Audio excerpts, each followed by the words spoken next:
Hey there. If you're anything like me, you got into nutrition coaching to help more people, to help people in the same way that nutrition completely changed your life.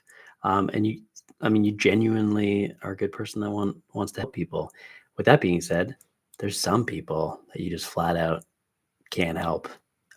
Today, we're talking about red flags going into these situations so that maybe you can save yourself a little bit of time and energy, as well as maybe mitigate that, how to overcome it. Because being a coach is all about being a good communicator as well. And there's definitely things that we can do to work through some situations. I want to go over 5 red flags though, to identify and work through before you start working with a nutrition client. And a lot of these are like kind of a little touchy feely in terms of um, maybe they're not clinical or anything like that, but they're just things to be aware of and be mindful of so that you can save some precious time and energy. The fifth one, most important one, hang around for that. If you're tuning into the live stream and you enjoy these office hours, there's a few things that you could do to help the channel grow and to improve the visibility. Number one, drop me a comment. Tell me where you're from, what you're tuning in, where you're tuning in from. That would be great. This community that we're growing is growing by the day and is pretty tight knit in terms of people that are passionate about this stuff that want to help others. So just come drop a comment. Let me know if, as we go through the discussion here, you have any comments too, maybe similar experience, something that you're currently going through, you want any help, support. Sometimes we just need the words, so by all means drop them in there. Also, book sales still going pretty well and cruising. If you haven't picked up From Passion to Profit yet, do it. Got to do it. Some of the things people are saying are wild in terms of like, this is the book I needed. I've been trying to do this on my own for a year, and this changed so much for me. I'll grab the link here. I'll drop it real good, Mark. You dummy. Um, uh, this is the thing about getting more comfortable in these lives. I can just start. I'm not going to start smack talking or anything, but it can be a little more candid with stuff. A lot of times with some of the social media stuff, it doesn't feel like you can be as candid. Maybe it's like a bit more polished and that kind of stuff. That's why I love these chats, because it's a little less like that. It's a little more just a little more off the top here.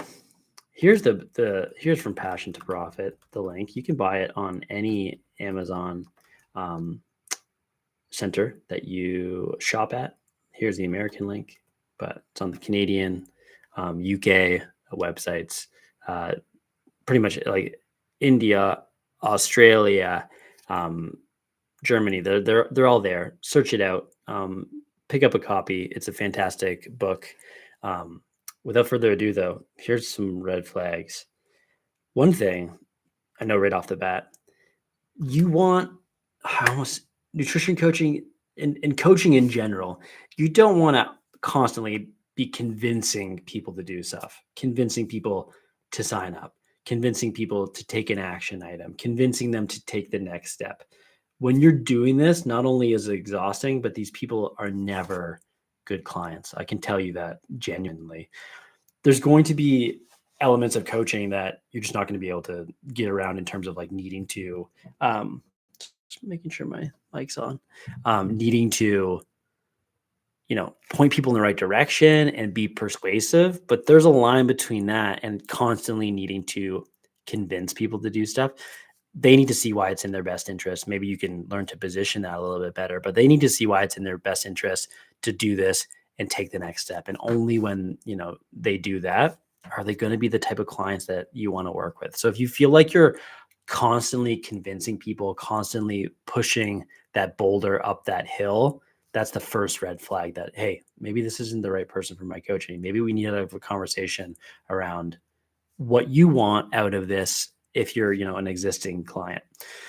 The next thing is they have that negative mindset about things. When people don't feel like something is going to work, you're already behind the 8 ball.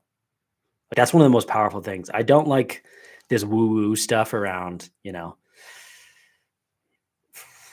like how do I put it in terms of like, manifestation or anything. But when you think something's going to work, it tends to work a lot better. And that's because that energy and that effort, it spills into all of our actions and the things that we're doing. When you're excited about something and you believe it's going to work, you put more effort into it, you put more energy into it, and it tends to work better. So when you have someone that comes into your space, your coaching space, into your coaching world that is constantly negative about something and doesn't feel like it's going to work, chances are like there's so much energy and a lot of this discussion protecting our energy, there's so much energy that goes into making like into trying to get them there that it tends not to be the right stuff. We almost don't want to think about like, not sure how much you guys are into golfing or anything. We want to attract clients that are those tap in putts that don't take so much energy, from out of bounds from the rough to like get back to a point that's playable. We want to attract people that are already thinking positively about this, that are on board, that are going to take action. These are the things that put us in a position as coaches to be better. Are there going to be people that we come across that, I mean, they don't tick all those boxes, of course, but when all of these things start stacking up, it's going to be really tough to work with, and a lot of times it's going to zap you of your energy. Would be the biggest thing.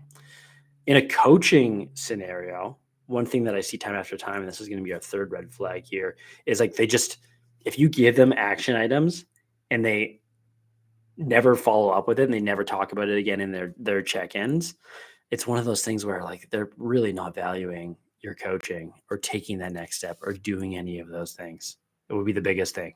So I feel like as a coach, you have to be specific and you have to be clear about what you want people to do. So are there things that are going to be on us about this? Yeah, if we give them a bunch of things to do and they don't talk about some of them, of course, that's not a red flag. But when you're really clear and specific about what you want someone to do in a coaching relationship and they don't bring it up again, either it wasn't important to them to begin with, and maybe you need to kind of recalibrate around the feedback you're giving.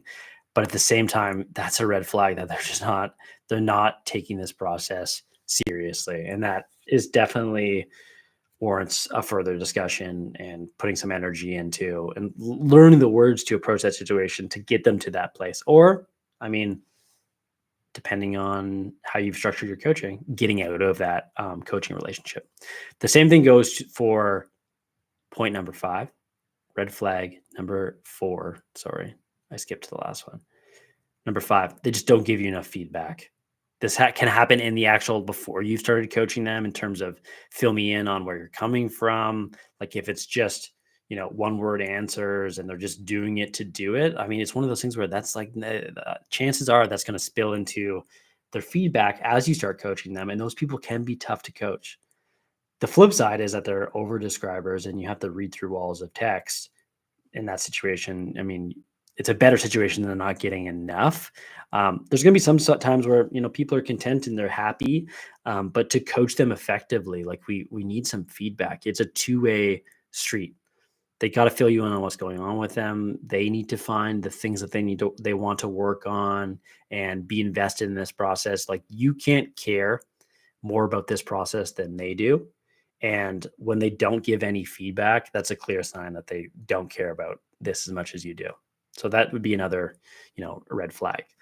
Most important one here, without a doubt, this is going to come to you guys as a surprise. So when they're complaining about their past coaching experiences, it's one thing to verbalize negative experiences and bring them up and talk about them.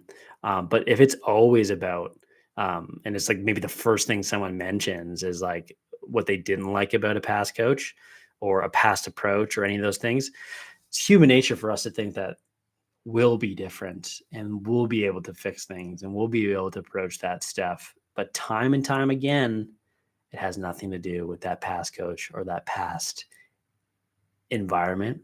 It has everything to do with this individual who's looking for reasons for things not to work, that has completely unrealistic standards about things, and you are going to be the next one that they complain about.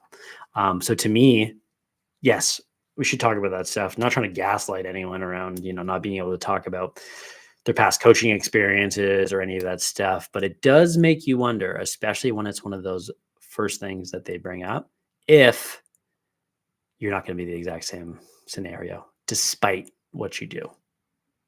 Those are 5 coaching red flags. If you're watching the replay and you've had experiences like this, drop it in the comments. I want to hear about them. This is a safe space to talk. I'd love to chat about this type of stuff, because sometimes we just need the words to be able to work through it. Maybe you're currently experiencing something too. Fill me in on that. If you haven't yet checked out the book, I'll add it to the description of this as well. Go pick it up, support the channel, hit that like button. If you've stumbled across this video for the first time, you know nothing about me.